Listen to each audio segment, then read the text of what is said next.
me see. I think I have to wait for my connection to catch up. Yep, it looks like, so I'm refreshing my YouTube channel and it looks like it hasn't caught up to the fact that I'm actually live yet. Let's see.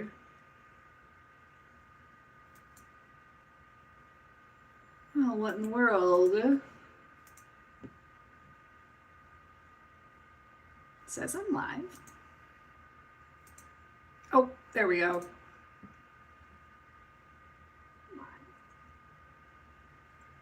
Oh, there we go. Okay, I'm gonna turn off my volume. Hi, Mink Hijab. What's your real name? Because you are always so sweet. You are always in here.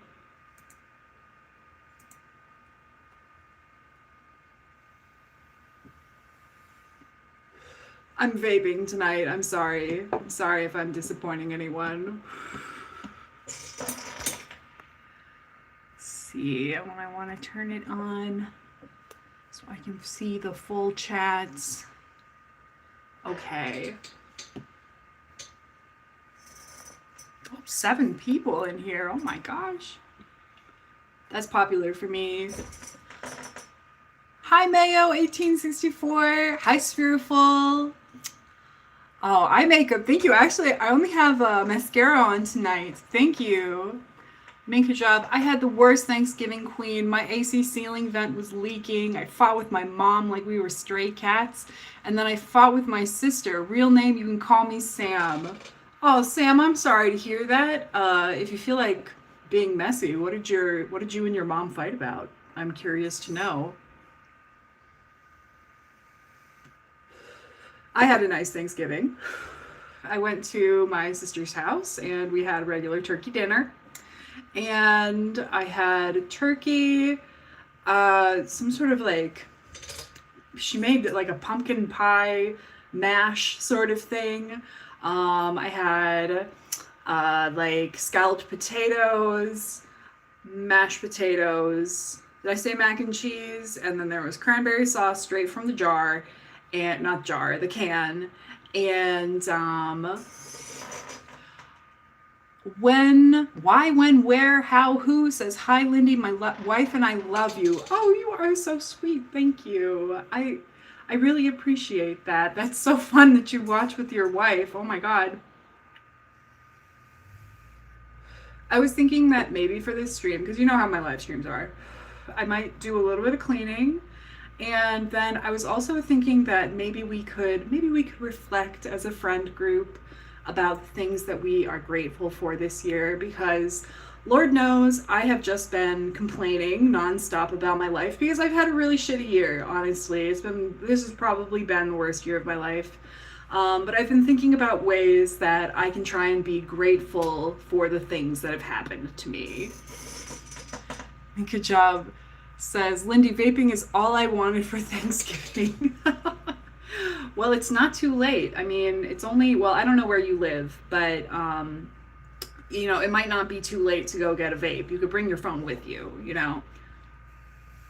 I've been going back and forth on this shit. It's so stupid.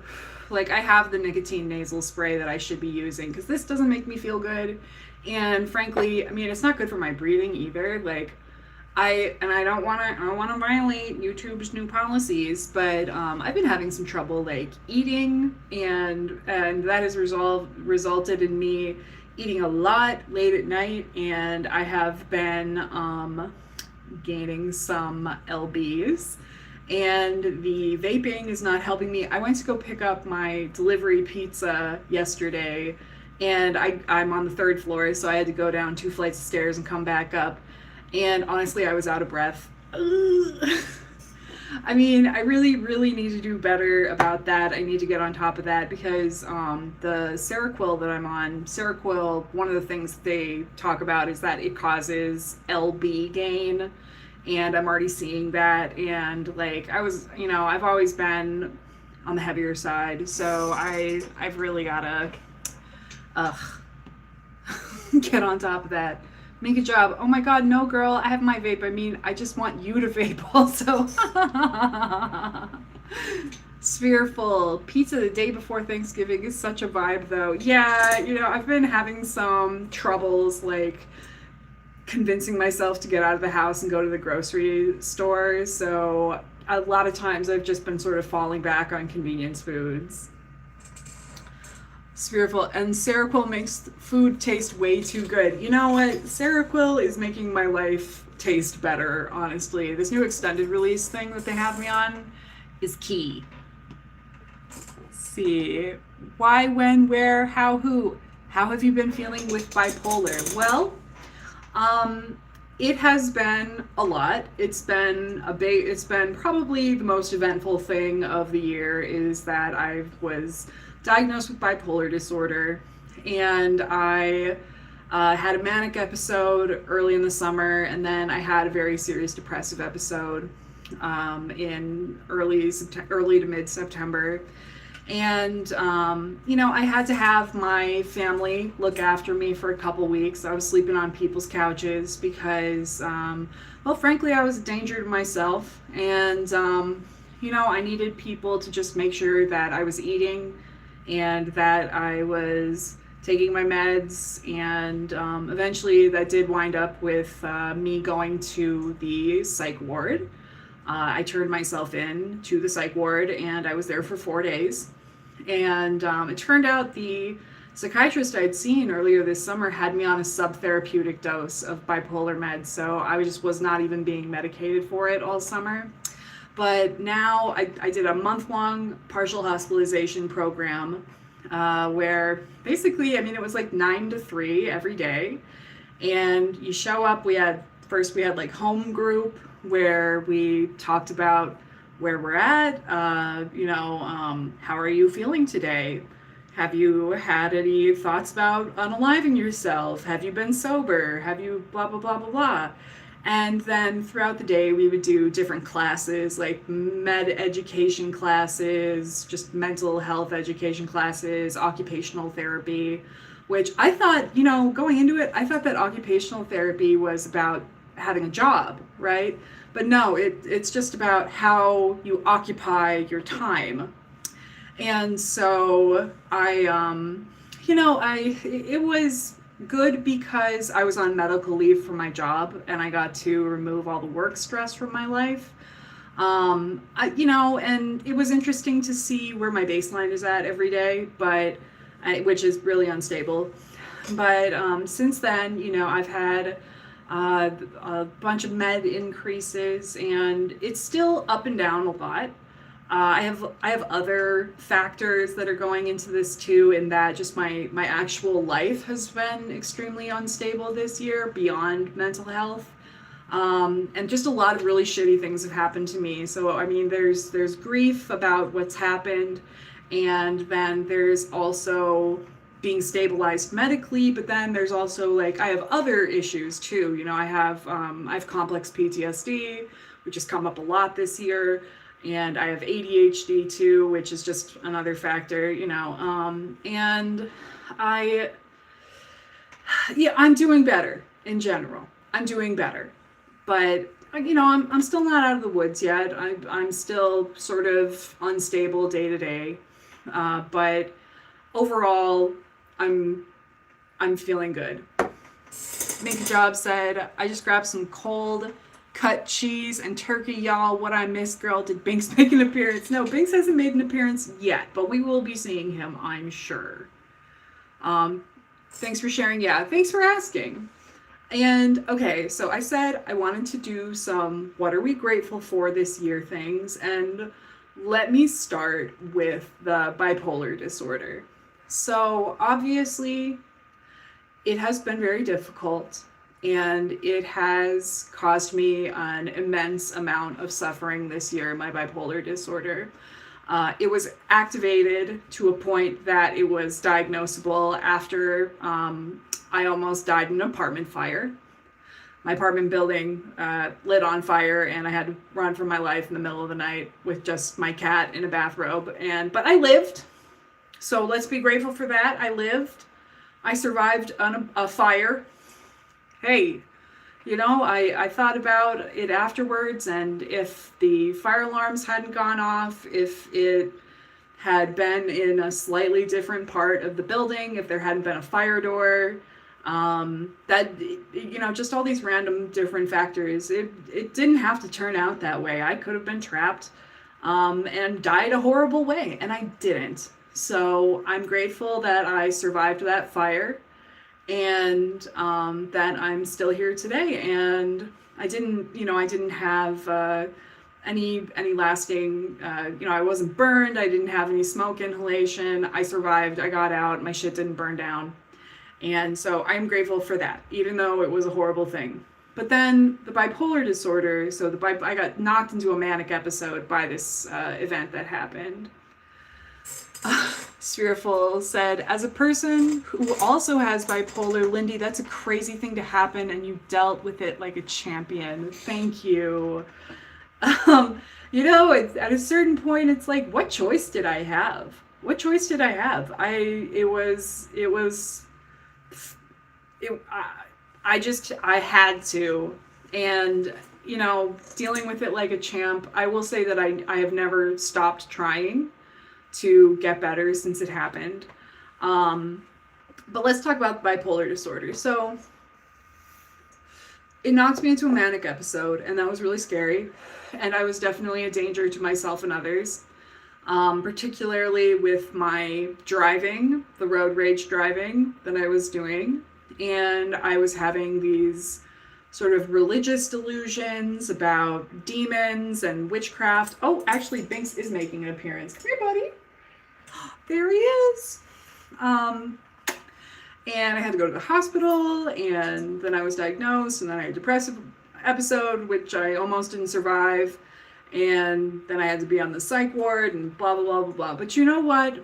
If we're looking for the silver lining, if we're looking for something to be grateful for, I did not get bipolar disorder this year.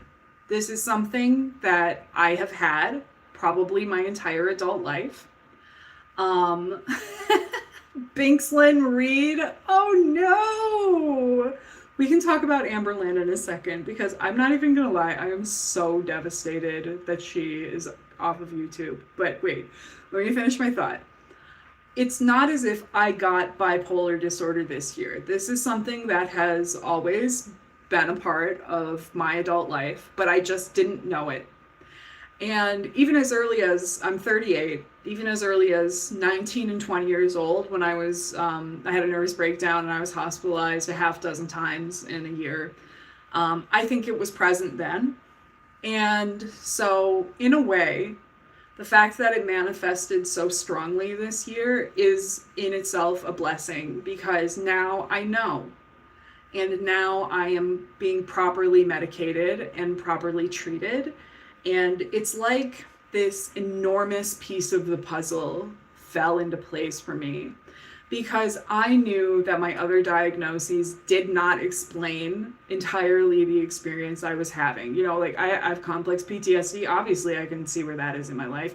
I have ADHD. Yeah, I thought that was the missing piece of the puzzle, but then I got medicated for it, and that's not it.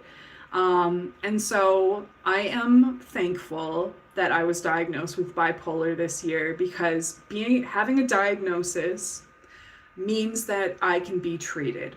And I have a feeling that going into the second half of my life here, I am going to benefit astronomically from being correctly diagnosed and correctly medicated. And I don't know what that even looks like for me. It's possible that now my life could be better than it has ever been before, because I'm finally being treated for this mood disorder that I have, which is, it is one of, they say, I looked it up, it's like, what are the 3 most difficult mental illnesses to live with? Schizophrenia, anorexia, and bipolar disorder. Those are the 3 most difficult and painful mental illnesses to live with. And now that I have my diagnosis and I can be treated, that is a blessing, and it's something that I'm grateful for. Spheriful said, hell yeah, it makes you strong because you get validated finally. Yeah. I told you there was something wrong with me. It's really hard to deal with everything. Yes, it is. It makes, and I'm still learning about it. I'm still, because, I was diagnosed with complex PTSD in 2007, like at Harvard Medical School, which I always mention because it was important to me that I was diagnosed at Harvard, because that made it so I really believed it. It's like, who would know better than Harvard Medical School, right? I was at a Harvard teaching hospital out in Massachusetts, McLean Hospital, which is one of the best hospitals in the country. That's where like Sylvia Plath went. That's where Ray Charles went. That is where the story Girl Interrupted takes place. Although it is not the hospital that they filmed the movie at. That's where it actually takes place. So it's a really famous hospital out east. And that's another thing that I'm grateful for, is that when I had to be hospitalized, I was hospitalized here in Minnesota this year. I was hospitalized at an excellent hospital, Fairview Riverside Hospital in Minneapolis, apparently one of the best mental health programs in the state. And just in general, Minnesota, medicine is basically our state's top industry because of the Mayo Clinic. And so I just happened to be in a time and a place where I was able to access excellent mental health care this year. And I've had my therapist all year long, who's been, shout out to Eli, my therapist, who has been so accommodating, willing to see me multiple times a week. And through some weird quirk of health insurance, I'm not paying somehow for these sessions. They've been free. The whole time. Basically, my insurance pays an amount where they're like, we don't care, we're never going to bill you. So, Mink Job said, speaking of Girl Interrupted, I'm thankful for Angelina Jolie. Yeah, she is very beautiful, and I think that she has been through a lot with her marriage, and she seems like a pretty cool person. I mean, she's always been very accepting of her children. Like, I remember one of her kids thought that they were trans for a while, and she was like cool with that. When I was in college, I knew somebody who smoked opium with Angelina Jolie in a jungle in Thailand. And I don't remember why the hell they were telling that story, but yeah, apparently she's really cool in person too. I'm plugging in my vape because I'm a very classy lady. All right. Thank you guys so much for joining me tonight. I like to think Min Kajab says, I like to think I look like a gay male Angelina Jolie. God bless. That is something really special. How? Why? The lips or just the bone structure? I hate that I'm smoking this vape. Hey, so since I have embraced being mentally ill this year, guess what I have on my desk? So I bought some like toys. So this is a stretchy bracelet that I can use during while I'm working from home. And then I also got these stretchy guys right here, who I like to stretch them in tandem. I like to use both of them. Spheriful said, bragging that you're beautiful. Hey, if you got it, want it. Mingajab said, we have similar eyes, and we are both rail thin. Oh, well, yeah, she is very thin. That's nice for you. I was a string bean when I was a kid, but that changed around puberty when I found out I had PCOS, polycystic ovarian syndrome, for anyone who doesn't know. And so, like, I've always been on the obese side, but I really got to work on that this year, because the Seroquel, and oh my god, YouTube and their new policies, I feel like I can't even talk about it, but like Seroquel makes you gain weight, and I'm already on the edge, and so I just need to get more exercise in this year. And that's another thing I'm grateful for. I moved to a neighborhood that is extremely walkable, and I can go on a walk anytime I want. Now, I haven't been, but I could. Also, I'm walking distance from my job now, so when I do go into the office, it's like a 6-minute walk from my apartment. Minka Job said, "Girl, I was so skinny as a kid, and then I was huge all through high school, and then I lost like 90 pounds in a year and a half, and like a crazy person. Girl, don't get me started. Whoa, 90 pounds in a year? That is crazy. Jesus Christ. Hang on, I've got a calculator right in front of me. I'm gonna open that up. I'm actually sitting right in front of my work computer. 90 divided by 12. That's 7.5 pounds a month. Jesus. Well done. I hope you did it in a way that was safe.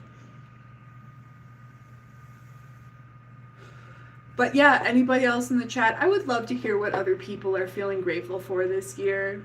I think that it's been a hard year for a lot of people, not just myself, and it's good to reflect on what you have.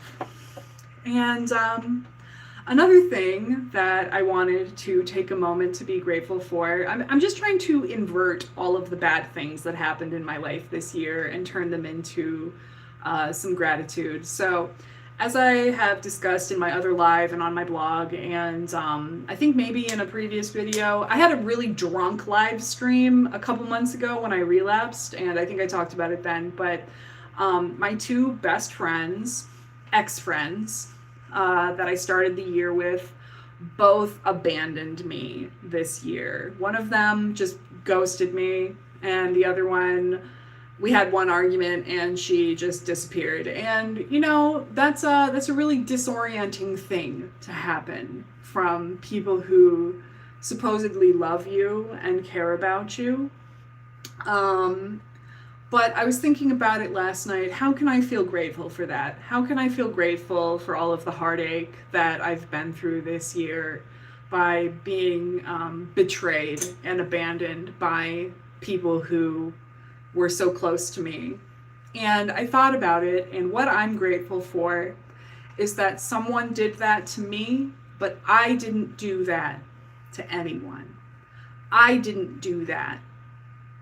I am grateful that I can look myself in the mirror and that I know that I did not act in such an evil way towards people in my life. Do you know what I mean? Like, I saw very clearly how dysfunctional and cowardly people in my life could be, but I didn't do that. I wasn't a coward. I was willing to address things head on. I was willing to talk to people when I had an issue. And I'm grateful that I am leaving this, I am rounding out 2025 sure of my character and that I deserve good friends. Those people, even though it hurt me and I really wanted them back, in truth, they did not deserve me because I would never do that to someone.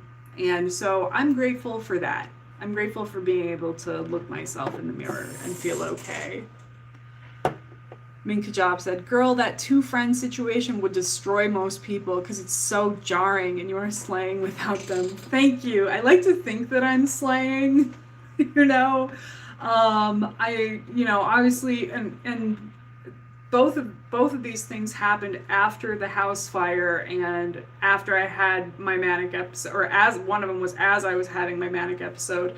So, interpersonal instability is one of the key things that makes that worsens bipolar disorder. So it, in a very real way, that first friend, I mean, that could have killed me. It really could have. And I'm in a stronger place now than I was, and I'm also grateful that I was able to process those feelings. I was able to face them head on. I was able to grieve and be open to feeling those feelings. And as much as it hurt and as much as it still does haunt me, I am not lying to myself about how I feel about that situation. And so I think that that is a way that I've shown a lot of bravery this year, is just being willing to show up for my own emotions in the face of horrible, horrible betrayal by the people who were closest to me. So, hey, I'm losing viewers as I'm talking about this. Ah! Minka Job, Sam, I still want to know why you fought your mom.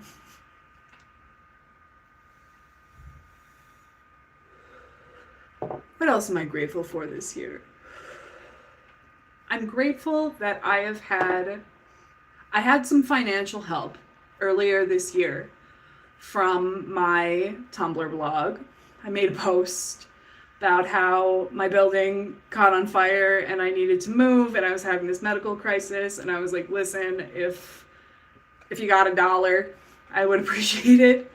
And I made a GoFundMe and I set it for a certain dollar amount, and I never increased the goal. But it went over the goal. It went over the goal by like $1,000. Like, people kept on donating to me after I had surpassed my goal to help me with some moving expenses, and just having some financial safety this year has been really, really important to me. I eventually did have to take out some money from like a long-term investment that I had, which is not going to be great for me in the future, but I said, like, I have to make it to the future.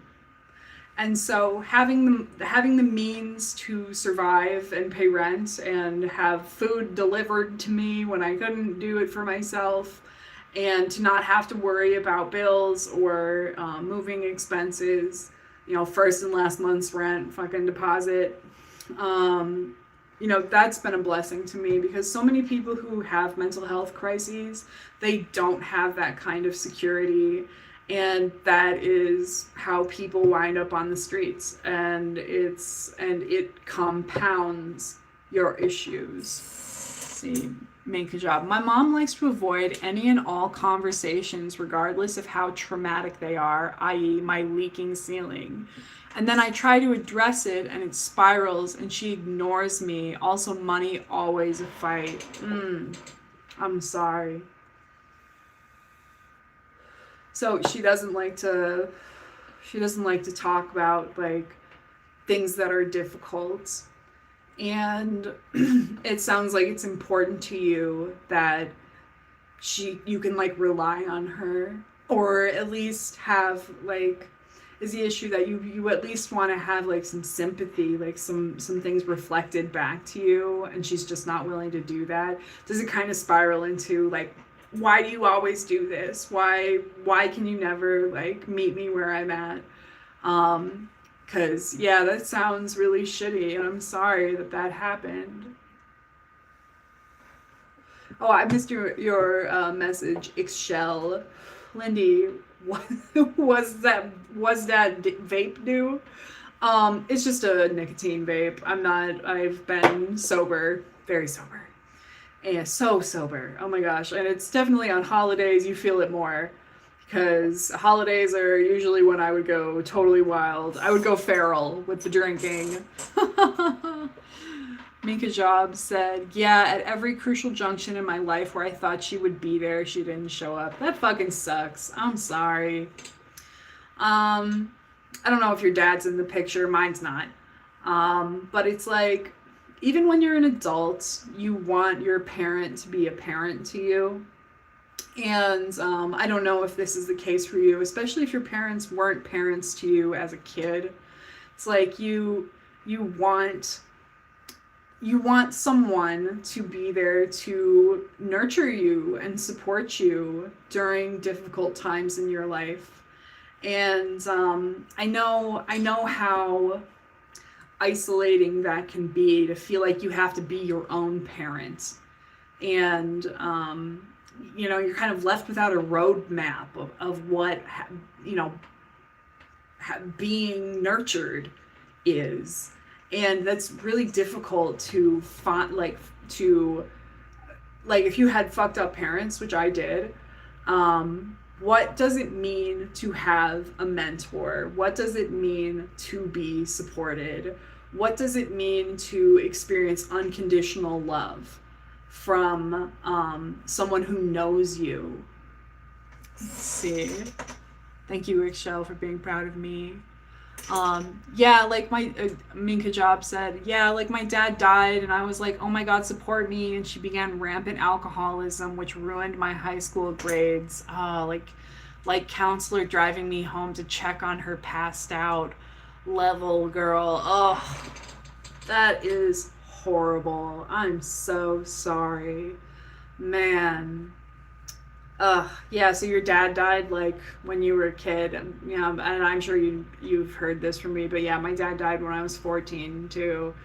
And my mom, we have similar experiences. I think my mom went through a phase of really heavy drinking, and it's like one parent just dies, and then your other parent just checks out, and seeing I always found seeing my mom drunk when I was a kid like so fucking disturbing, because it's like she's out of it, she's throwing up, she's bringing weird people over, she's gone all night.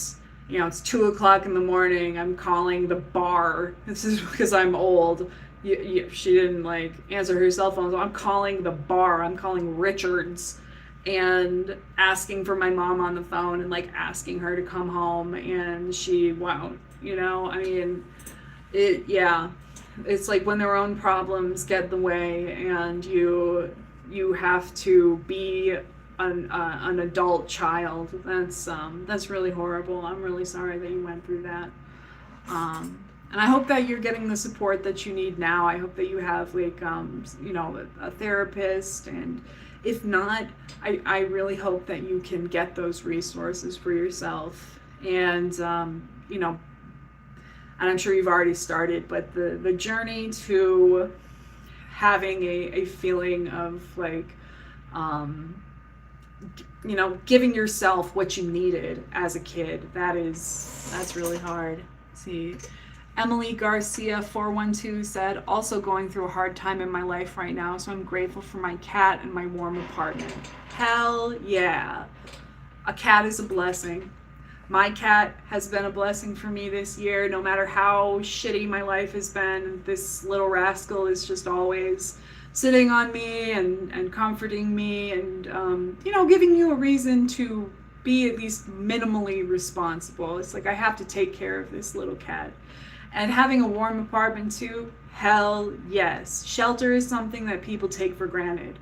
I was homeless at one point. Not that I didn't sleep on the street, but I was just living on someone's couch. Had no place to call my own, no door to close, no private space. And now I'm in a new apartment now where I actually have a thermostat that I can control how warm it is in here. Holy shit. Like the luxury of that, having a door to close, having private space. That's another just foundational thing that you need to be well. And I had a therapist tell me a couple years ago that, I went through this really difficult time in my life in my 20s where I was living in poverty. I had no apartment. I was sleeping on somebody's couch. And I was an alcoholic, and I, didn't have money for food. I had no transportation to even go to the grocery store. Like I was living off of ramen noodles from the corner store. I would go in there with like $2 and I could get a magic, one of those, what are they called? The little magic brownie things, those really fudgy little brownies, a Coke and a ramen noodle. And that would be what I could eat for the day. And my therapist pointed out to me that, how were you supposed to heal from trauma? How are you supposed to reach the self-actualization phase on the Maslow's hierarchy of needs if your basic needs of safety, shelter, and love are not being met? So yes, definitely something to be thankful for is stable housing. Let's see. Minka Job said, "Oh my God, it was disorienting, and the warning signs of alcoholism from my mom were always there. But I was so young and naive, and then dad dies at 15, world shattered, and then another world burned with drinks. Man, yeah, yeah, I can really relate. Yeah, that is just awful. And then it's like and that's such a crucial age. You were 15, I was 14 when my dad died. Where it's like, first of all, you're going through so much developmental shit at 14 and 15. You know, there's like all of these things happening that where, like, for me at least, I was seeing my peers pass all of these milestones, like specifically with like romantic relationships, like uh, those kind of relationships started in your life, or like self-esteem, belonging to a group, you know, like you're creating your own, like, who you are. And it's like you can't do any of those things because your home life is a place of like terror and neglect. So it's like you're trying to just survive, whereas I was watching my friends who had parents who were still married and alive, and they didn't have drinking problems and stuff. It's like they just had easy mode getting through that, even though it's still difficult as a teenager. It's like it's just a completely different world when you are living with parents who are dead, neglectful alcoholics. And so yeah, I understand. And then not only that, but because you're 14 and 15 years old, you've got what, 3 to 4 years before you're 18 and you're out in the world as an adult. Like, what kind of adult are you when you exit that situation? Like, I remember when I was 18, I was in college, and all of a sudden, like, I couldn't, like, I was just failing at everything, and I couldn't keep up with my peers, and I had all these emotional problems, and I started seeing a therapist, and I didn't even realize that what had happened to me was child abuse. I didn't even know. It shocked me when I heard it. Like, in a way, I almost thought that, I had a more difficult time, but I didn't realize the extent to which my childhood was abusive. Let's see. Minka Job said, "And girl, I looked like a lesbian despite just being a gay male, and I transferred schools, and then, girl, all the staff and students called me she, and I didn't hit puberty until like 18 fully." Oh, that must have been disorienting too. Yeah, being gay, that's another thing on top of it, right? And like that gender confusion, like, man. Yeah, I guess I'm bi. I never really suffered from any kind of, like, I would say that I never really suffered from difficulties regarding that when I was a teenager. It was something more of like, it was more like of a internal realization that I would explore fully later. But like, yeah, and I don't know how old you are. If you were older like I am, I'm almost 40. Like, being gay in high school was a really big deal. And I don't know if you like came out of the closet or anything, but like in my high school, there was one gay person. And I didn't go to a small school either. I mean, I had a graduating class of over 200. But like, yeah, I mean, just depending on how old you are, like, the closet was a much safer place to be. And so yeah, I'm sorry, man. That sounds really, really hard.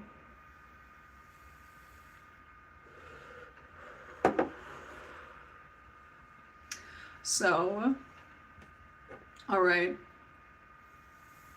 I love my 10 watchers. Thank you very much. Just gonna check over on my blog real quick here.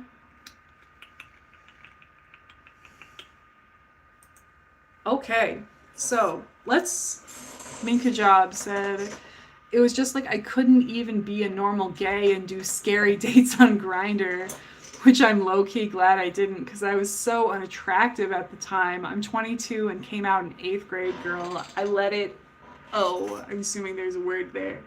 Wow, you're really young. Oh, well, you know what? I think that is good though, because you're really young and you have so much time now to be able to start addressing these problems. And because your mom was an alcoholic or is still an alcoholic, I suppose you don't get cured of alcoholism.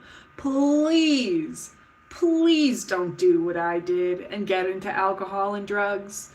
Like, that will stunt you. It will stunt you. It will make it 1,000 times more impossible to deal with these issues.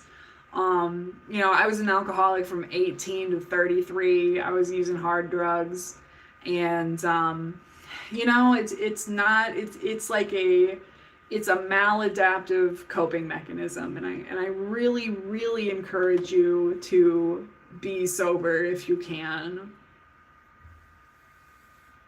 I think I'm gonna take us to the kitchen and eat some food, because my sister gave me some leftovers.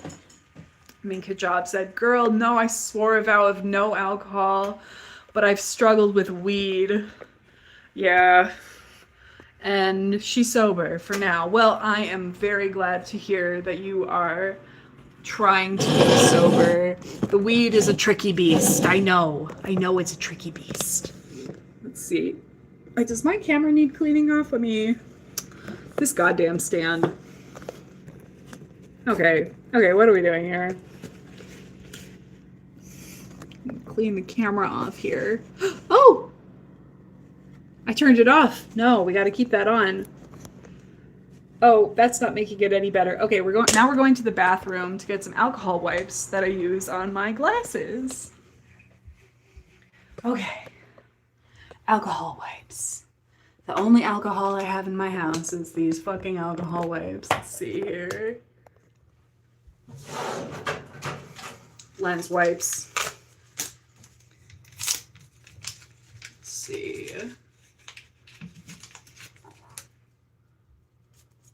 Had fun at Thanksgiving. My niece is 8 years old.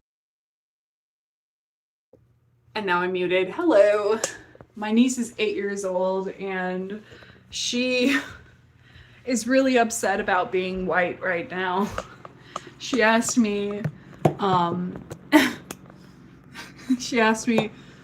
do you know who attacked the Native Americans? And I was like, yeah, the Europeans did. And she was like, I don't want to be European. It's like, sorry. I'm sorry, Whitey. It's just not in the cards for you. Minka Job said, your apartment is so aesthetic, like you would shoot an A24 movie. Stop. My apartment it's a little bit millennial beige, I think, but I have some knickknacks that I try and bring in. Okay, so my sister, she didn't have Tupperware, so she gave me a to-go bag, which we're gonna try and plate here. Okay, hang on. Transferring you to the stove now, because we're gonna microwave this.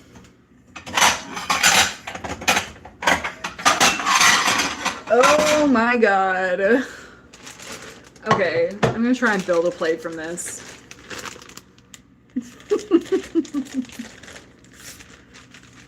Okay, because the only other thing I have, oh my gosh, this is a nightmare. My jalapeno cornbread muffin got all mixed up with the other stuff. Okay, this plate is looking atrocious, but I'll show you once I get it together. Okay, it's looking bad, but I'll show it to you anyway. Hang on, turn the camera around. Okay, so we've got some mac and cheese and some stuffing and a little bit of turkey and my cornbread muffin, and I'm just gonna throw those all in the microwave. Oh, turning it back around. Okay. Putting it here. Okay, microwave time. Because I ate maybe, I don't know, 4 hours ago. It's time to eat again. And I have another Thanksgiving dinner to go to on Saturday. My other sister invited me up to her cabin, which is complicated because you remember the friend who abandoned me. Like I said, they're related to me by marriage, and so this cabin is also their cabin, and so I have some complicated feelings about being there. But they're not going to be there, obviously. So, ugh. Okay, that was not enough time. That was not enough time. More microwaving. Add 30 seconds. What can I show you around the kitchen here? Let's see. I have some bananas. You know what I hate about bananas? When they're green but also spotted. What the hell is that? This is a cup I've been saving on my counter for like a week because I think I'm gonna make a drink in it. I don't know. Okay. And we're gonna move tables so I can eat my meal. I think that's good.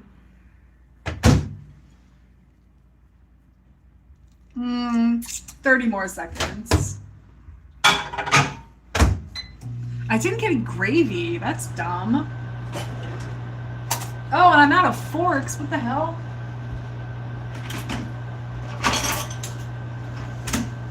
These are clean.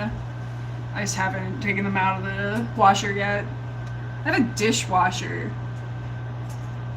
I haven't had a dishwasher since I was in high school. And that's a big difference too. Oh, now there's steam on it. Very good. Okay, we're moving again. And we're moving again. Oh! As I've said before, oh! Wait, come back. What would my live stream be if not for me dropping the camera on the floor at least one time?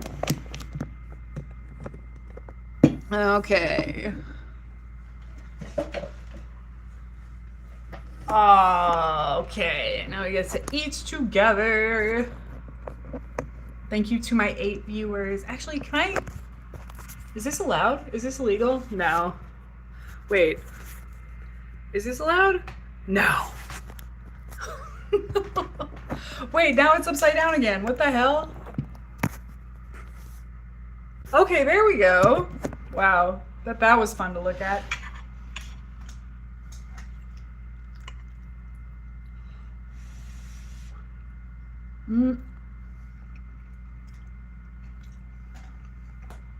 My sister is the only person in our family who can cook. Like, I don't know what it was. Maybe it was that my grandparents were like born in the Great Depression, but everything we ate when I was a kid came out of cans. And my sister is the only one who figured out how to cook. I do not. I didn't know how to make rice until I was 24 years old. I had no idea. And wait, I have a Diet Coke somewhere. Pause. Be right back.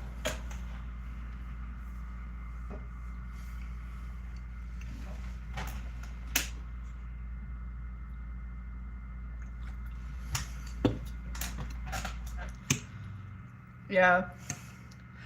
And until I was in my mid-20s, I thought that fried chicken was something that you had to make at a restaurant. I was unaware that people could make fried chicken at home. I thought that was something that you needed an industrial deep fryer for. How ridiculous. Like,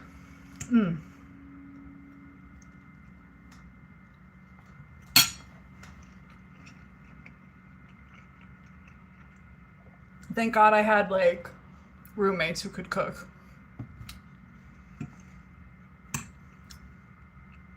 I've always been a little bit self-conscious about eating in front of people because I have a really severe underbite that they tried to fix when I was a child. Like, you see how far back or how far my chin can go forward? And none of my teeth touch. Only my front teeth touch. So like, none of those back teeth are touching, so I kind of have to like, in order to eat, I don't think that I look like I'm eating.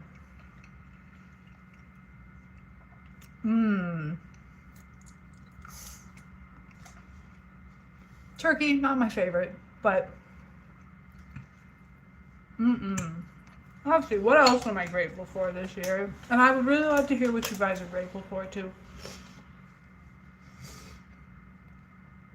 I'm grateful for my job, which I still have despite all odds. Like, I started this year with a job and I have that same job despite literally losing my mind and having to go to the psych ward and then having to take a month of medical leave to do that program. Somehow still have my really nice partial work from home accounting job. And I feel like not only do I still have it, but I have job security, and everyone I work with is very, very nice to me. And even though it's obvious that I'm sick somehow, they never ask me what it is, what's wrong with me. And because I have an ADA accommodation, they can't ask me and they can't discriminate against me for it. But yeah, I don't tell anyone that I'm bipolar at my work except for HR because I don't want anyone to know. Because I think that bipolar disorder is not understood very well. There's my cat again. It's not understood. People think it's scary. And I don't think that a lot of people have experience with someone who's bipolar. And so, you know, there's this kind of like, I don't know. What would the stereotype about bipolar people be? That you just like rapidly shift between moods, and that, you know, when you're manic that you have delusions and you act crazy. I know that I had an early experience with someone with bipolar disorder where I was robbed at work. I was working at a furniture store, and this guy came in and stole a walking stick, and I confronted him. I was like, hey, you gotta pay for that. And he said, I'll never forget what he said. He said, I did pay for it. I cut down all my logs and my trees, and I paid in B's and G's. And I was like, okay, man, just have it, but you gotta leave now. And then he stole my bicycle on his way out. And when the cops came, they got my bike back because he rode it into a local bar. He rode my bicycle into a bar, inside the bar, not into the side of the wall. And they got it back, and the cops came back and they told me, listen, he's bipolar, he's off his meds. And I was like, okay. And we don't need to press charges or anything. But yeah, so I think that maybe, at least, my experience with bipolar was like that. And in my 20s, I had two really important friends to me whose mom was bipolar. And they would tell me, like, situations where she would be manic and, like, she chased them around the house with a shotgun because she thought that if she didn't kill them, that the apocalypse was going to happen, and that by killing them, it was the only way that she could save their souls. You know, they were also like really weirdly religious too, which is a complicating factor. And so like those were my impressions of bipolar disorder before my sister was diagnosed. And okay, I just don't know how much other people know about it, but and I'm sure that there are some people who are like enlightened and, you know, understand mental illness, but I just can't trust that any of those people are my coworkers. Not worth the risk. Not worth the risk. Let's see. Oh, no, I'm not trying to remove people from my chat. I'm just trying to make sure I've got the live chat here. Live chat. Oh, see, and I'm missing messages. Michael, hi, no, you're not late. We're just starting. Minka Job. Girl, you need to watch Young Adult with Charlize Theron. It's Minneapolis. It's so good. I think you mentioned that last time. Hang on, I'll write it down. Let me get my notebook. My new notebook. To watch. To watch. Young Adults. Oh, I spelled adult wrong. That's cute. Charlize Theron. Minneapolis. Do they do good accents? I always expect that if people are going to be in Minneapolis, I want them to be doing an exaggerated young adult Charlize Theron. See, Excel said the tiny Ritz cheese crackers. Ooh, is that something that you're grateful for? I do enjoy a Ritz. I do enjoy. I'm white trash, all right. I do enjoy some easy cheese on a Ritz cracker. I do. Oh, like you mean the kind that already come like pre-filled with like peanut butter or cheese? Yeah, hell yeah. Hell yeah.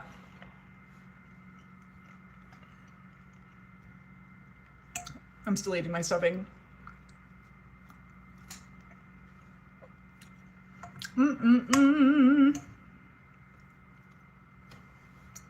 I hope you guys got a meal today.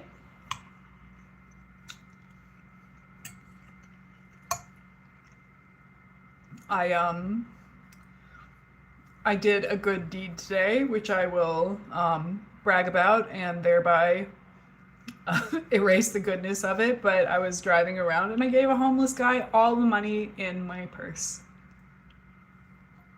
And I said, Happy Thanksgiving.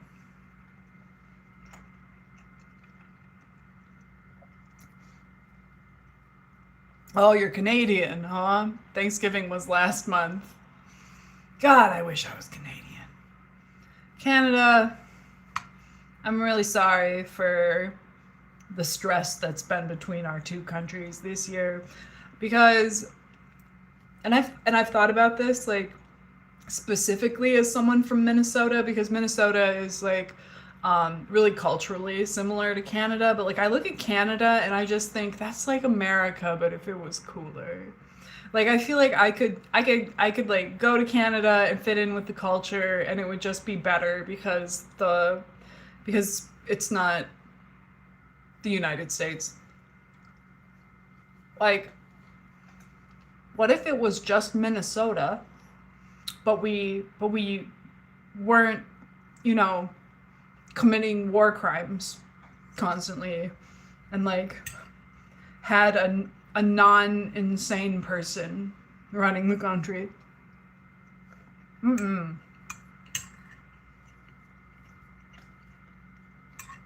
Politics never get heated at my family events because everybody agrees with each other. Hell yeah! We'd take Minnesota. You guys are basically Canada by association. Please. I think it would be pretty popular here, actually, given the choice. I think Minnesota would go to Canada. My stepmother is Canadian. My dad met her on the internet in the late 90s, which at the time was a really crazy thing to do. They met in a Queen role play message board in the late 90s, and she actually moved here from Toronto and like married my dad and started a new life here. And so I went to Canada a couple times when I was a kid to like meet her family. I really liked it there. And I went to Montreal one time in college. Super beautiful city. I would love to spend more time there. Weirdly enough, I've never like just crossed the border in northern Minnesota to go to Canada, but I've looked at it, and I think Winnipeg is like the closest city to the northern border of Minnesota. And like I've like looked up hotels there. I thought, how cool would that be to be able to just like cross the border and go stay in a place. I don't know if Winnipeg is a cool city or not, but mm,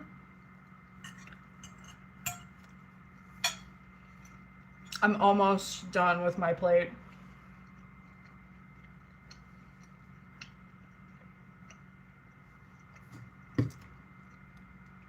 That's got to be AOL. No, it wasn't. It wasn't. My dad, okay, random bit of lore about my dad and his queen addiction. Oh, that was my alarm going off. I have to take my nighttime meds. My dad actually was such a huge Queen fan, and my dad was an early internet guy. Like he owned an internet service provider in the 90s, and he was like a software developer, and he owned, you know, the band Queen with Freddie Mercury, and then Brian May was the guitarist. He owned brianmay.com and ran it as a fan site. And when Brian May got on the internet and was like, I want this website, my dad like gave it to him. And so he had to meet Brian May a bunch of times. And he was such a super fan that he was on, oh, you, Ixchel, oh, you mean Queen like the band? I thought you meant some Ren Fair shit. You know, my dad also worked at the Ren Fair. Yeah. So you're not that far off. I love the Ren Fest. I love the Ren Fest to this day. My dad worked in a booth in the 90s where they sold like these weird little troll dolls called Gnarlies because it was the 90s, right? But yeah, he took us every year. Me and my two sisters, I'm the oldest. The next one is 11 months younger than me, and then the next one is a year younger than her. So he would just take us to the Ren Fest when we were like 10, 9, and 8 and just say, have fun. Just let us wander around. And he would, I think, drink beer, but he would also like play chess against the Grandmaster.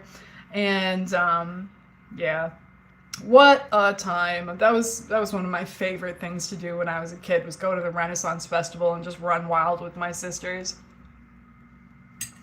But yeah, no, he was on a Queen roleplay message board where he roleplayed as this character called the Great King Rat, and he would go to conventions in a full rat, a king rat costume, like rat face, full red contact lenses, crown, cape, you know, and he was role-playing as this character and met my stepmom on the message board, and I don't know, they struck up a conversation, and then she moved from Canada and lived here. He was a furry? No, he wasn't a furry. He wasn't a furry. He just had a sense of whimsy, you know? But also, he was a very, very bad person, and I have a complicated relationship with saying nice things about my dad because he was not a good guy. He had some good qualities, but they in no way make up for his faults. So, but it was pretty cool that he like you know, did that. And then some other things he did. Well, first of all, he worked for Prince really briefly, you know, Minneapolis. He worked for Prince doing Prince's website, because in like 1999 Prince was like, fuck my record label, I'm gonna release music on the internet, which at the time was like, who does that? Releasing music on the internet, nobody was doing that, right? So my dad did his website to put out music, and when I was a kid, I was probably like 12 years old or something, we got VIP passes to Paisley Park, which is Prince's home/venue here in Minnesota. and I got to go to this crazy Prince show. And like Paisley Park, the stage there, I mean, it's really intimate. I mean, it's like a couple hundred people fit in that room, and yeah, it was pretty cool. I got to see Prince perform like very intimately as like a preteen. And another person, get this, another person my dad worked for briefly was Donald Trump. Okay, people don't remember this because it went nowhere and it was a small story at the time. But Donald Trump ran for president in the year 2000. And he hired my dad to do his campaign website. And so, and like this website by today's standards looked like shit, but it was like year 2000, okay? And so he did Donald Trump's campaign website when he ran as an independent in the year 2000. And obviously he lost, you know. Michelle said, yeah, and people thought it was a huge joke, if I recall correctly. Yes, it was a huge joke. Donald Trump? What? But my dad was really excited about this count because, and even I was excited, because I was like, I know who that is. That's the guy David Letterman talks about. And so my dad did all this work on his campaign website, and then when he lost, Trump stiffed him, just never paid for any of the work. And so my dad was, I remember this because I was like, you know, maybe 12 or 13 at the time. He tried to sue Donald Trump, but I remember him just like giving up because Trump, you know, just has endless money for lawyers and was just gonna bankrupt him trying to sue him. And so that happened year 2000. And we're in Minnesota, you know, we don't live in New York. We don't know Trump's reputation. And it wasn't until he ran in 2016 that I ever heard that that was a pattern, that that was something that he did to people. And I was like, oh my God, that happened to us. Crazy. So I have personal beef with Donald Trump. It's not just political. Like, fuck you.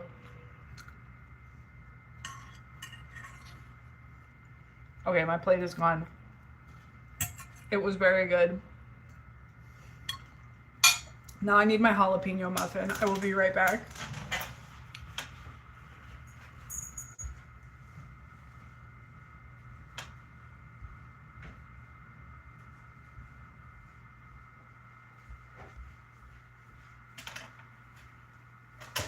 Something about the jalapeno cornbread is special to me.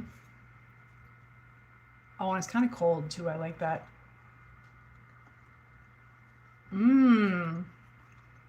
What kind of food did you guys get to eat today? Did you get to hang out with your family or your friends?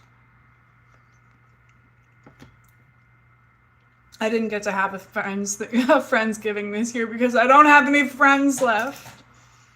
I'm just kidding. I do have friends, but like my two besties, former besties, I should stop calling them my besties. My two besties fucking abandoned me this year.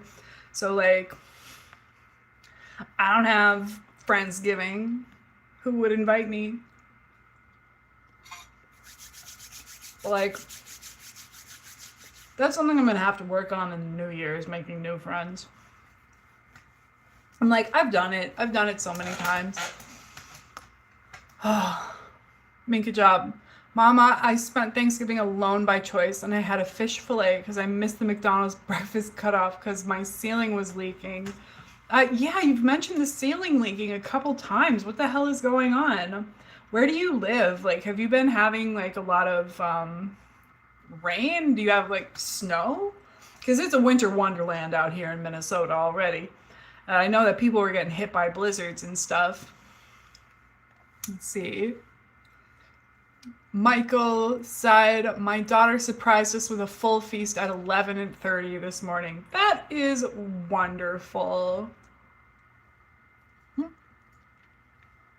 What a thoughtful daughter.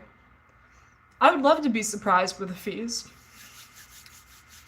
Does she like live with you, or did she just show up with food?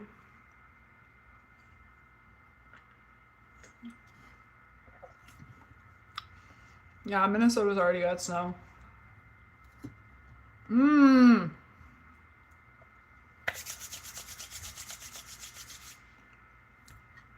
Well, that was good the second time around.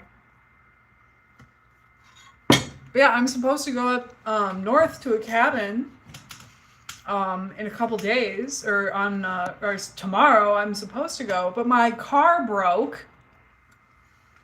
She lives with you. Oh, that's sweet. To have a full feast ready by 11:30, she must have gotten up at 5. Oh my god. But yeah, my car broke, guys. I turned it on and the engine was kind of making these like sputtering noises, like it was kind of starting and stopping. And it I was like, okay, I'm just gonna pretend this isn't happening. I drove to my sister's house, but by the time I was driving home, it was like the check engine light wasn't just on, it was flashing. And I could feel it like sputtering and shaking as I was going down the highway. And I was like, oh hell no. I didn't bring it home. I brought it straight to the car shop. They weren't even open. I had to leave my key in a drop box because like I bought my car for cash. I want to avoid debt as much as I can, so it's not like a new car or anything. But, you know, it is 22 years old. It has over 200,000 miles on it, and you got to do repairs. And I don't know what the fuck is wrong with it, but I'm imagining a bill of like $1,500 or something because I know that there are things that need to be fixed on it. So hopefully they can address that tomorrow so I can still go up to the cabin. I like the cabin. Minka job. Girl, it's my AC. Oh, excuse me, I'm burping. Not ladylike. Girl, it's my AC vent, and I told the maintenance guy, oh, I wasn't running it, but as soon as I hung up, I found out it was, so I turned it off and the drip stopped so I can avoid dealing with it. Oh, well, I'm glad you found a solution. But oh, so your AC was running and you didn't know? You must live somewhere that's a little bit warmer then. Where do you live? Dox yourself for me. Um, but yeah. So hopefully my car gets taken care of. Like once again, one thing I'm grateful for, I have a little bit of money. Not a lot of bit of money, but I can spend $1,000 on getting my car fixed if I have to. Because I don't want to buy another used car at this point. My God, when I bought my first used car, it was like $3,000, and now you can't get a car for under $6,000 these days. Cali, baby, oh, you're so lucky. I'm supposed to visit California this winter. I have a very glamorous friend who lives in Los Angeles, who's a model slash actress, and she's always like, "Girl, come visit me," blah blah blah blah. And this winter I'm gonna do it. I'm going to escape the tundra of the north and go to California. I've been there one time. I took a road trip from Boston to LA one time, which was quite a journey. Oh my God, come to Sacramento. Oh, I don't know that Sacramento is going to be on the itinerary. I think I'm going to go to Los Angeles and San Diego because I have friends in San Diego from college who I haven't seen in 20 years. So I would love to see them. They were like college sweethearts and they got married. And with a little bit of gossip, I was like totally in love with the guy, but he said I reminded him too much of his sister, and his sister had just committed suicide. So I was like, okay, well, let's let that one go. And the girl, her dad had actually just jumped off the bridge too. So they like bonded over tragedy, and 20 years later they're still married. So that's cute for them. Yeah. Make a job said, yeah, Sac is like a faceless capital. It's so boring. Yeah, I don't hear a lot about Sacramento. I don't know if I've ever known someone from Sacramento or someone who's lived there. I don't know anything about Sacramento, actually. I can kind of envision, I've been to Los Angeles, so I can envision that. I can envision San Francisco, and I can envision San Diego. But yeah, Sacramento is just kind of a blank. I don't know what's going on there. Time to find my vape again. Oh, how I love being addicted to nicotine. Ugh. It's so fun. Now we're back in my room. There's my Charlie Chaplin poster. Back in the room. Okay. Oh.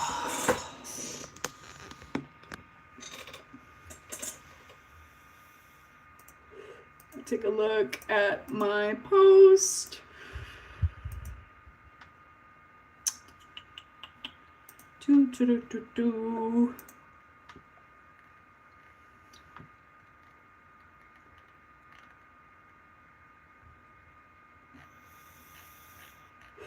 All right. I had someone send me, or rather, I got 2 messages in my inbox that I think are probably from the same person. The first one is asking me how to deal with burnout while working. And then there was a second message, the second anonymous message that says, "You ever work from home naked?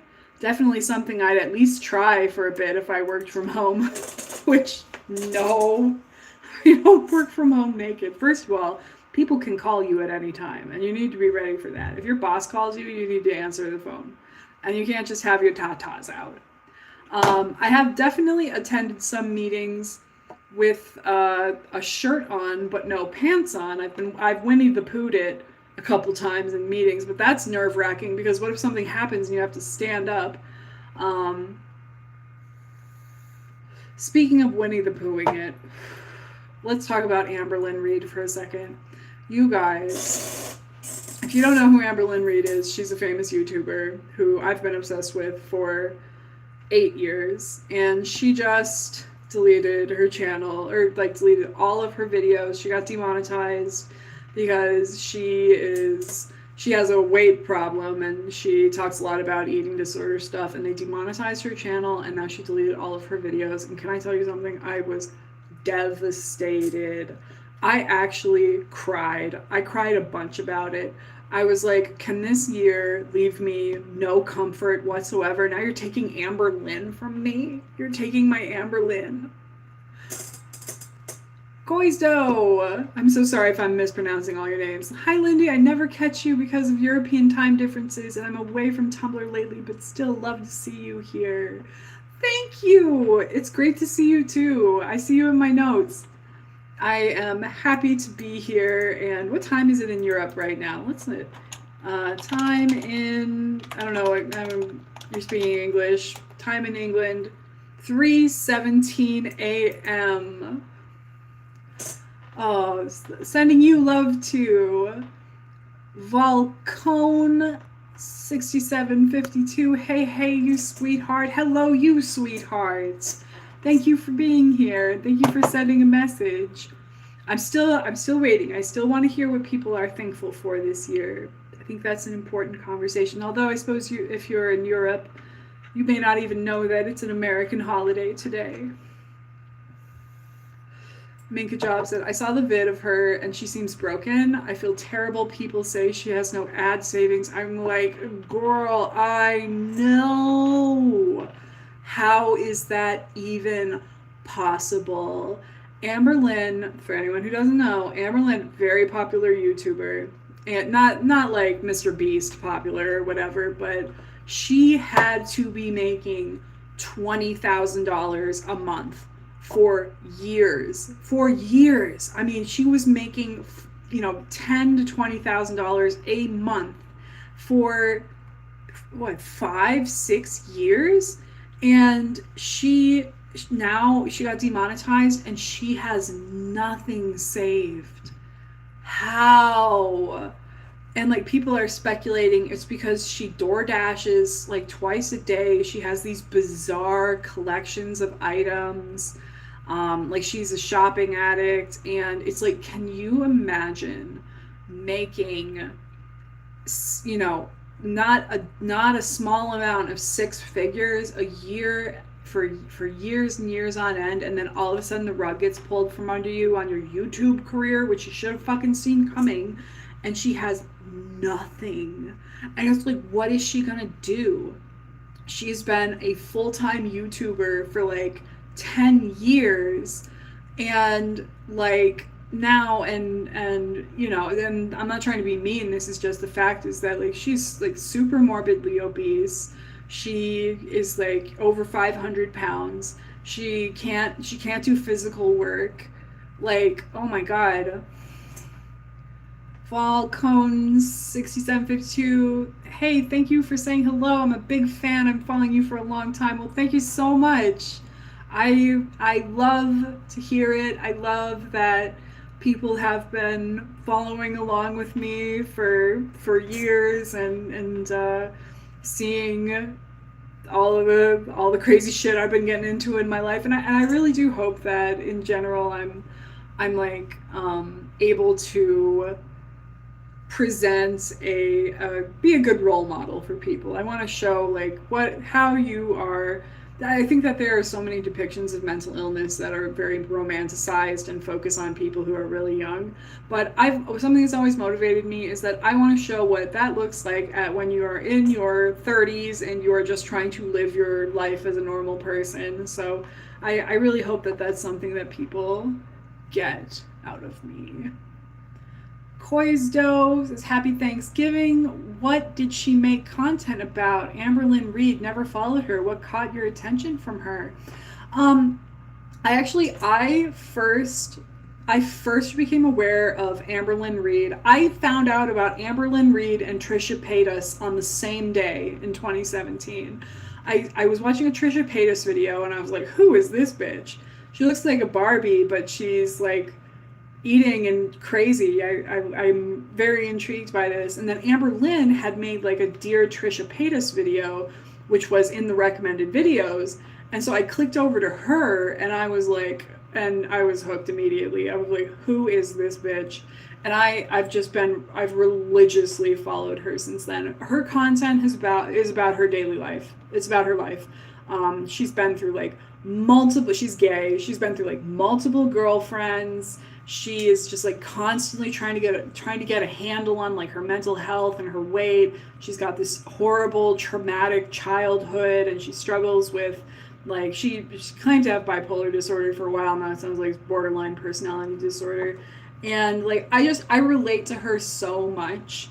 And like there is a big community of YouTube that's like just dedicated to hating on her, but I watch that content, but I've always been an Am baby at heart. Like I really do wish the best for her. Let's see, Minka Job. I'm seriously worried about her. Yeah, I am too, because oh gosh, I really don't know if like being off of YouTube is going to be good for her or not. Like in a sense, not having that easy money, I think will be good for her health, but and like it would be good for her developmentally to have to work a real job. But I don't know how you get to be 35 years old and never have to work, and just have always been provided for with massive amounts of money, and like just be used to if you make it to 35 and you never have to work, you are fucking cooked. You are cooked. I don't know what she does from here, honestly. Excel said she should go on one of those reality shows about weight. They'd pay out and people would definitely watch. You know, she's been interviewed for TLC shows a number of times, actually. She was interviewed for 600 Pound Life, but basically they told her that her life was not interesting enough. It wasn't desperate enough, or because they choose the most extreme cases on there. But like I would love if she could do like a Slayton Sisters, like if she could get some popularity that way, because I'm just heartbroken that she's not going to be making YouTube videos anymore, because I really do want to follow her life. Minka Job said, "Oh my God, watch Little Fish, Cate Blanchett, so powerful about an ex-heroin addict at 35. I'll have to add that to the list. I just was watching a Cate Blanchett movie last night. I watched Elizabeth, and I had to turn it off because honestly, there was this device that they were using in the movie that I found so obnoxious, where they were like constantly shooting Cate Blanchett as Queen Elizabeth through like distorted lenses, or like you're like looking at her through glass and stuff, and I was so annoyed by it I just turned it off. Luna Sky said, "You're fucking awesome, Lindy. Have a good rest of your stream. I'm off to sleep." Hey, good night. Thank you for joining. I'm so glad that you were here. You guys are keeping me company too tonight. Let's see. Yeah, someone asked me. Oh. Volco. No, you are absolutely not weird. I have seen things on your movies that I have in common. Oh, thank you. Yeah, that's, I'm not weird. Well, sorry, I just fell in. Well, it's like something that, I don't know, weird as a concept has always attracted me. Obviously, my blog on Tumblr is the Weird Wide Web. It just started with weird pictures. Or rather, I really liked weird content, but I was motivated to create my own blog because so many weird blogs back when I started in like 2012 or 2013, it was like weird pictures, but it was also really bad politics. Like there was a lot of racism and sexism, like all mashed into that. And I was like, no, I'm gonna make a weird blog that's actually cool and like has morals. But like being weird has always been a part of my like self-concept, because I was always different when I was a kid. I was different because I was smarter than the other kids, and also I was tall and big, and I came from this, like, I was in an abusive family, and I was neurodivergent, and like I never really fit in with people, so being the weird kid is something that kind of haunted me through my life, and like always kind of feeling like I didn't fit in with other people just because my background was different. And I think that I had an early interest in religion. I wasn't religious, but I had an interest in like the weirdness of our situation, being alive on this planet and like having no answers at all about why we're here or what the fuck is happening or like what this life is. Like there is this like sort of cosmic horror that sort of underlies everything. And I've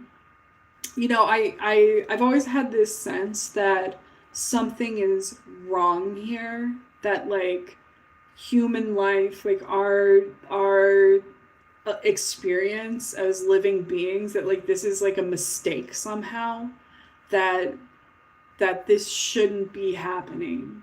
And so, and I'm not explaining that well at all, but like just this sense that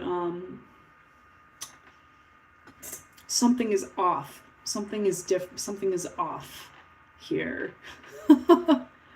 Let's see. Koizo said, "What's popping with work? Are they respecting your mental health arrangements?" Yep, they have to. They have to. Because I'm covered under the Americans with Disabilities Act. Here's the real truth. Here's the real truth. I'm disabled. And I could very easily qualify for disability. But I can't afford to have my independence and be on disability at the same time. So I am working by choice.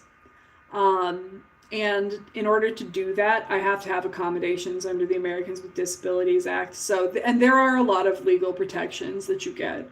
And I am business savvy, and I am I'm a good writer. I'm very good at composing an email, and I'm very good at putting like thought into it and keeping records and that sort of thing. And so I know how to play the game of business. And so I have done everything by the book to protect myself and to protect my employment. So in a sense, they don't have a choice as to whether or not to keep me on despite my health problems. But also just in general, they are very cool. They are very cool. I'm not like getting any, because you know, you can have health problems and they can still be dicks and they can still fire you. They just find other ways to do it, but they're not doing that. So yeah. Koizo said, weird is good, great even. Weird is creative.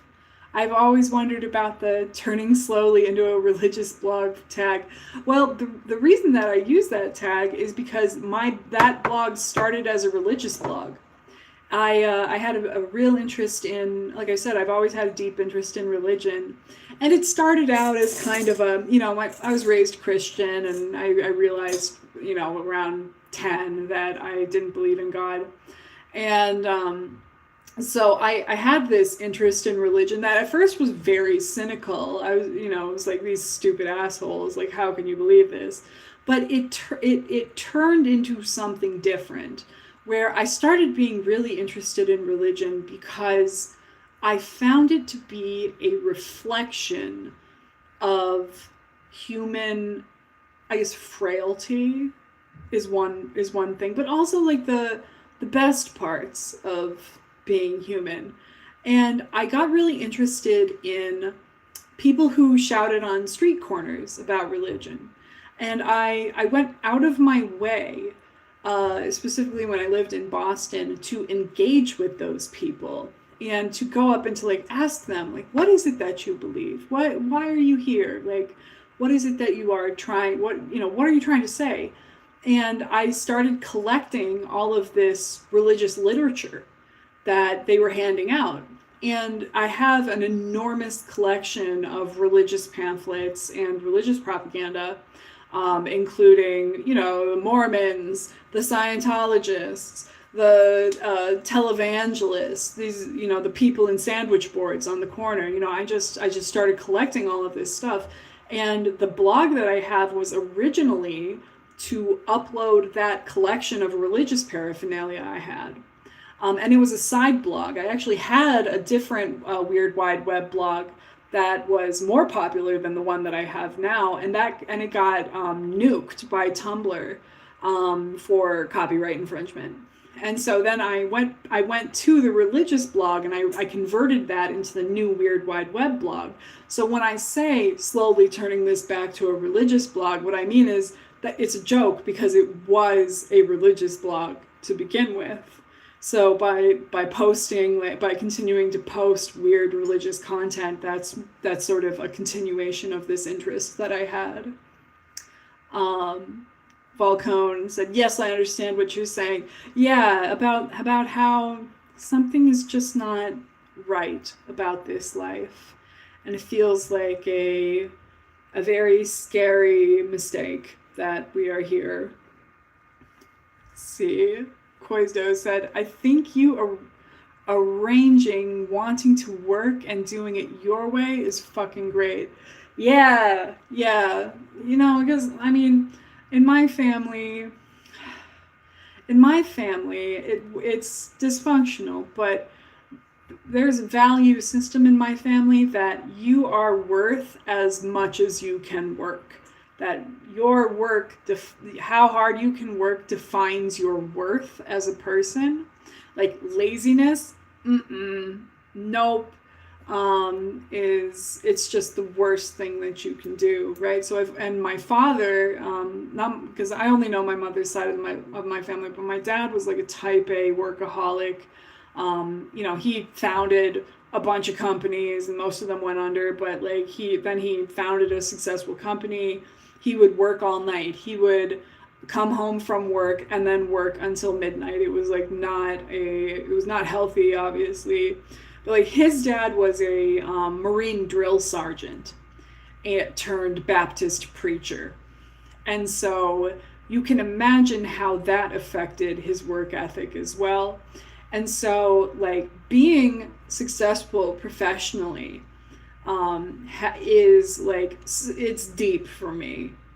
And it's not something I want to give up. I've been building my career for almost 10 years at this point, and I've been mentally ill the whole time.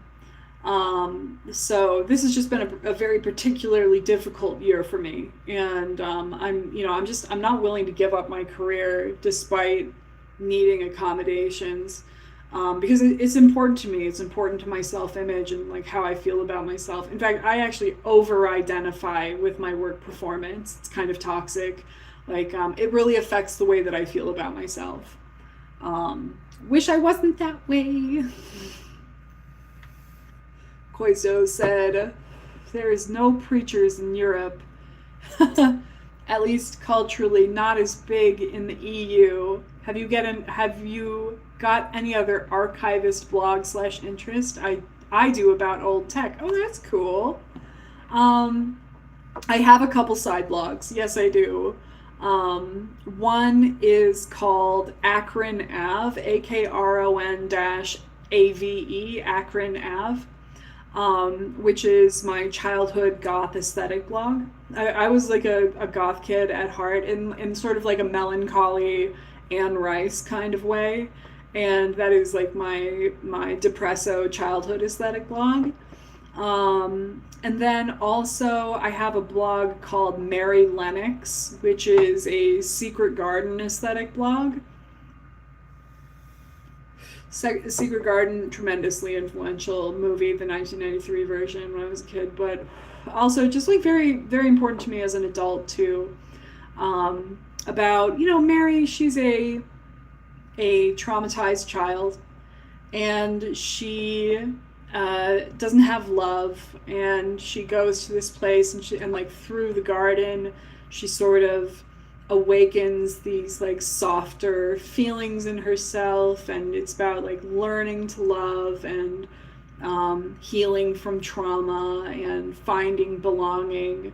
And yeah, it's something that's been really influential to me. What do you mean there's no preachers in Europe? At least culturally, not as big in the EU. What do you mean by that? There's no preachers? Do you mean like there's no like religious fanatics on the street, or do you mean just like in general no preachers? I guess I don't know that much about the religious makeup of Europe. Religious demographics of Europe. Are there lots of Protestants there? Christianity is the largest religion in Europe, with about 2/3 of the population identifying as Christian, though this is a declining share. Yeah, that's different. 2/3, let's see, religious demographics of USA. Okay, well, yeah, okay. So in the United States, 62% of Americans are Christians. That's not actually very different. But we've got some fun, wacky religions over here in America. I don't know how big Scientology is in Europe, but we've got the Mormons too, and they are special. Oh man. I had some little Mormon missionaries that I hung out with for a little while. They're so sweet. Because they're kids. They're like 18 years old, and I remember I invited them. They like came to my door, and I was like, absolutely, come on in. I would love to hear about Mormonism, because I'm not cynical about it anymore. Like I'm really interested, and like I don't lie to people. I told them, I'm not religious. I'm actually just interested in religion, and I would love to hear it. But they were like, are you home alone? And I was like, yeah. And they were like, well, why don't we come back? Is there a man that lives here? We'll come back when the man that lives with you is at home, just for your protection and our protection. Of course, the man I lived with was like a wisp of a little gay boy. They needed him to come back before they would come in. And they were so nice. They told me about, they had a binder full of like religious stuff that they showed me, and like all the pictures of the heads of the Mormon church. And I was like, so I noticed that all the heads of the Mormon church are men. Do women get to be divinely inspired by God? And they were like, I don't know. That was just God's will. So cute. They offered to paint my apartment for me. Let's see. Koiza said, just is not common to see fanaticism online, mostly atheist youth. Yeah, yeah. America's got a problem. America actually is one of the more highly religious countries, surprisingly. Um, yeah, and the Christianity here. I mean, I know real Christians. There are lots of good Christian people, but American Christianity, especially when it's used politically, is another beast entirely. I mean, just people who just could not be further from the message of Christ. There's in America, there's this specific brand of Christianity called Prosperity Bible, which is about how material wealth is God blessing you, and that if you have material wealth, that means that you're a good person, and if you don't, that means that you're not. And yeah, it's ugly. I know a lot of people who have been into that sort of thing. And these televangelist shysters. Oh my God. I used to get, there was this televangelist called Peter Popov, who I followed who I was like getting propaganda from for a long time. He was one of these people who would go out into the audience and like heal people, and they'd fall over and speak in tongues. But he would send out these bizarre religious pamphlets. And like, of course, all of them were asking for money.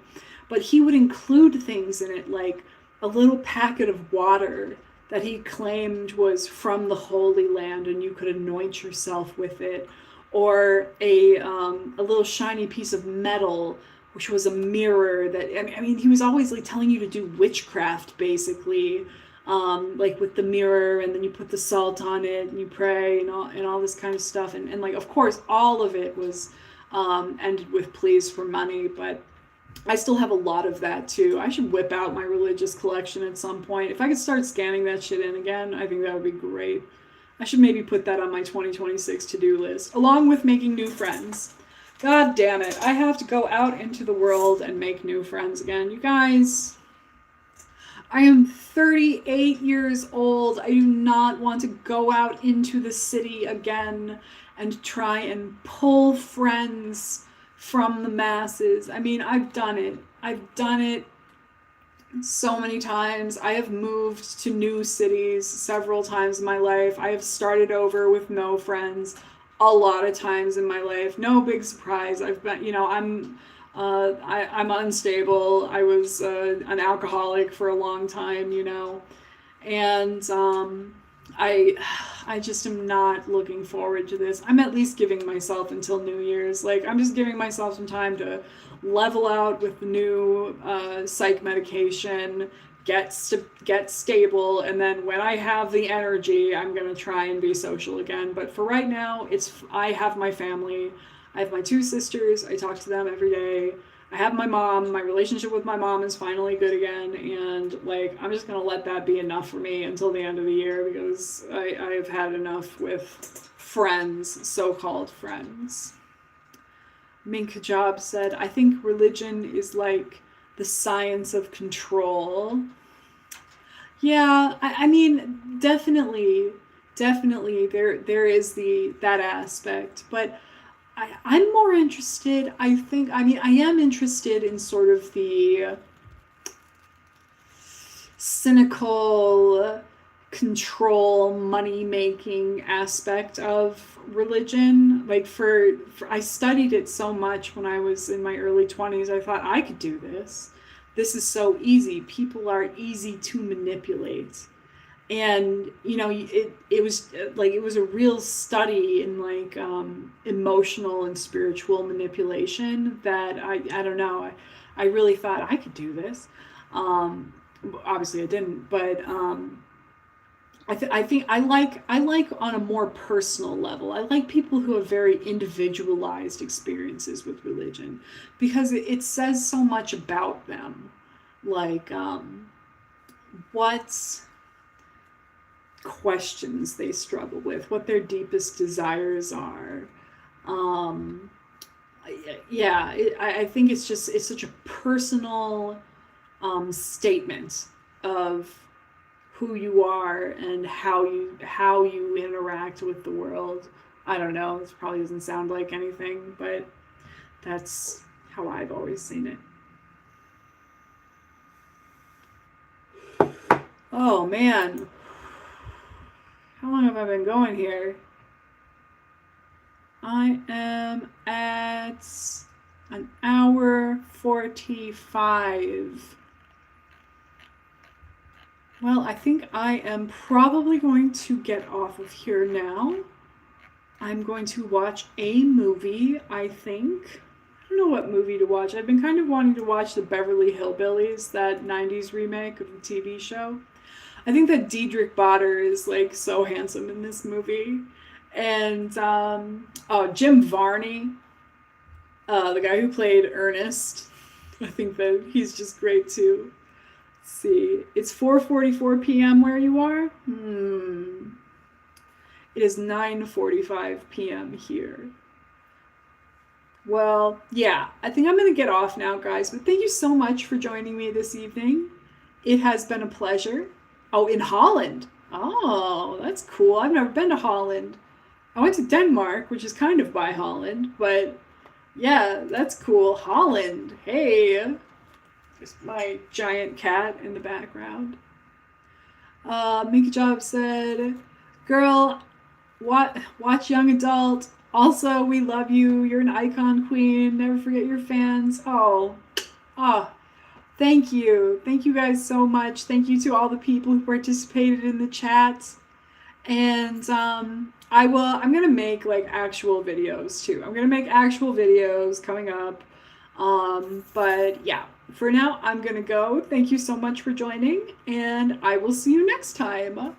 Now watch me fumble trying to turn off the live stream. Can I do it? Okay, now I'm gonna stop streaming. Bye.